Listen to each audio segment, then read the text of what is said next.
Nasa kanto tayo ng 4th Avenue sa kanitong Josefina. Ito yung kasama sa complaint. Yung kantong ito. Dahil bukod sa mga halaman na yan, ito, papakita ko sa inyo ha. Grahe ito, grahe. Meron pang ang kotse sa loob. Laki ng aso, laki ng boses. Ayun o. So ito. Ako po, magandang tanghali po. Ayon sa mga taga dito or mga taga residente, ito yung pag-aari ng isang kagawad.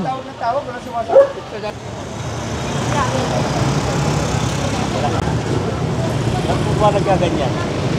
Hindi po natin... Yan po, noon, may papel na po yan na na-clear na sa MMDA. Meron akong hawak. Sa akin po, yung papel, ano ba yun? Ay, mahalaman. Yung sidewalk po, nasakop na po. Yung daan. Opo.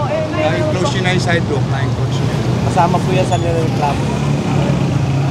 Wala namang ano po dyan eh. May papel po kami dyan na may firma ng MMDA. Dadali ko sa inyo, bababasa ko sa inyo. Sige nga po, makita nga po namin. Sige. Para makita po namin sa Sige po, ledger. punta muna ako. Kayo po ba yung may-ari? Opo. Ayun, magandang hapon po. Ano po yung pinirmahan, ma'am, na pinapayagan kayo na sa Ay, copy niya? pakikita ko na lang po.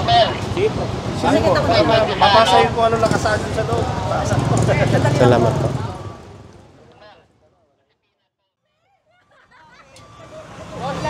Ilagay nyo na, ilipat nyo na dito.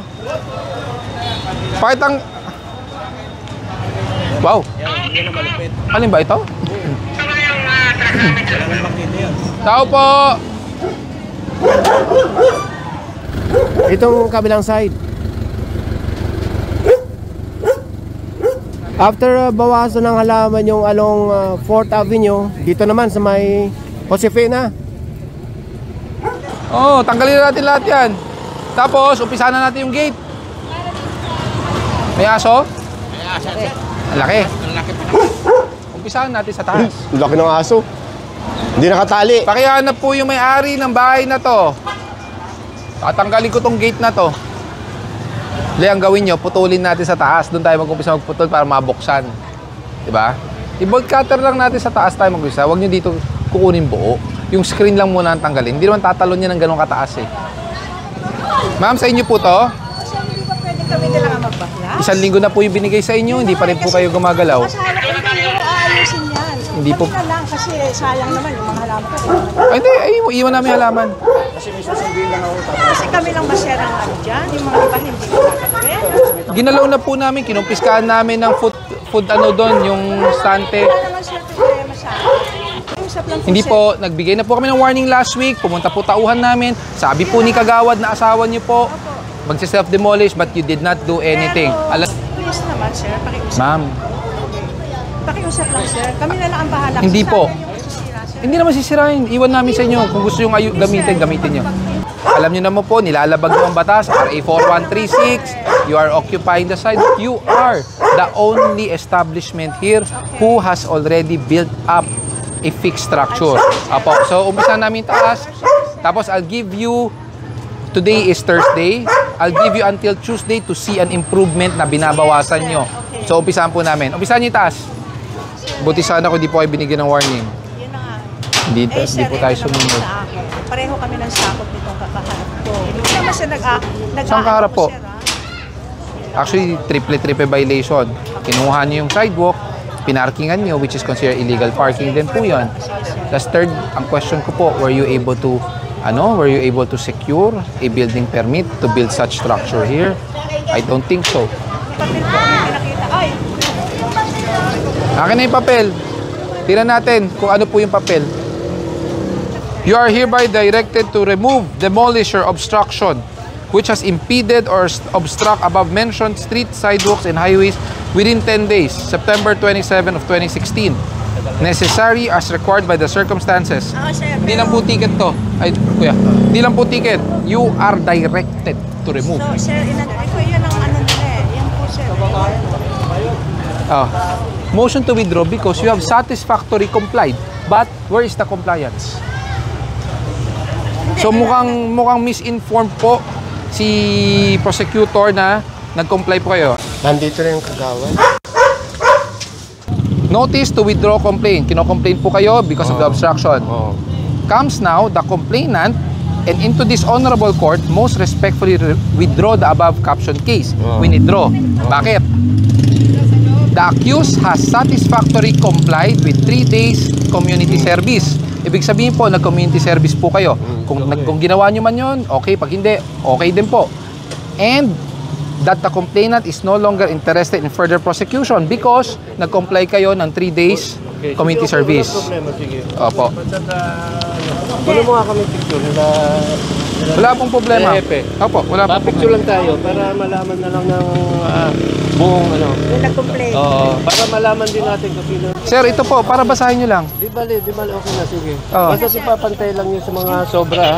Dahil ko, ano ko rin kayo ha. Opo, walang problema. I-complain ko rin kayo. Sige po, ay amin po yung kopya namin yan. Go ahead po. Pag dito, mga sobra, hindi nyo ginawa ng ano, i-complain ko kayo. Kagawad. Pero nagpe-personal kayo, mangyayari niyan. Paano pinersonal kita? Eh, yung complaint. Kagawad, makinig ka muna. Binirespeto kayo bilang kagawad. It is your due responsibility to maintain peace and order in your barangay because that is the sworn responsibility that you took as a barangay official. Di ba po? You are under the jurisdiction of the Department of the Local Government. Opo. Pwede rin po namin i-file po as complaint po yan. Sige po. Wala po problema sa akin po yan. Kayo po. Simple lang po yan. Tanggalin nyo yung obstruction nyo. Wala na kayong magiging problema. Hindi ko papakialaman yung bubong kahit na bawal po yan. Because hindi naman titulado yung bangketa sa inyo po. So yung mga kabayan, ito binabaklas, yung 2 baklas na. So babalikan natin ito sa 1 linggo sa Tuesday dahil ang pangako nila kagawad, sila na lang daw magpapatuloy nito na ilabas yung sidewalk dahil yung kung makikita nyo kotse nakapatong sa sidewalk. So abangan natin sa 1 linggo sa Tuesday kung anong development dito. Okay, tara. Nandito tayo ngayon sa Maya. Uy, marunong naman palang sumunod. Ang problema, may sasakyan sa bangketa. Ayun, ang ganda. Okay na. Hindi. Saka ano pa. Yun o. Ayun nga lang. Ito na. Yung kanto ng tanggalin Josefina saka ng 4th Avenue. Nakanak ka sa Caloocan, sir. 1, 2, 3. Ito lang ang tatanggalin. Yung isa pa. Thank you. Tanggalin nyo. Pag ano yan, buo, tatanggalin mo, di ba? Ang gawin mo, putulin nyo na lang ito. Ayan o, may putol naman eh. So yan ang putulin nyo para ito lang bumukas. Di ba? O, yan ang putulin nyo. Ma'am, sabi ko, buksan nyo ang bangketa. Sa Tama na to, walang problema. Hindi ko naintindihan, sir. Akala ko. Pasensya na, sir. Ito na naman ako. Pasensya. Anong pagkaintindi nyo po? Sige po. Ang pagkaintindi ko, ito lang, sir. Hanggang doon sa garahe namin. Correct. Eh, ito, pag naglakad po yung tao, pagdating dito, saan po pupunta? Hindi ko siya naintindihan. Untok. Nay, tatanggalin po namin itong mga harang nyo, ha? Yan, maganda para sumusunod. Maganda yan. At least it will set a precedence to other barangay officials na sunod tayo, di ba? At least naging maganda kayong ehemplo. So after 1 week, kitang-kita naman ang pagbabago.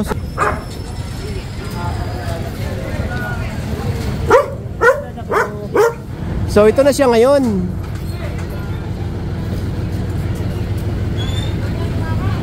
At ito yung dati.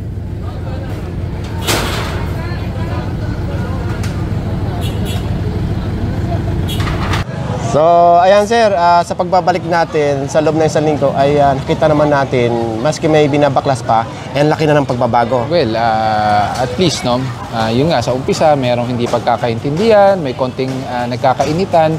But then again, at the end of the day, di ba, at least yun nga lang natin sinasabi, ang mahalaga yung resulta.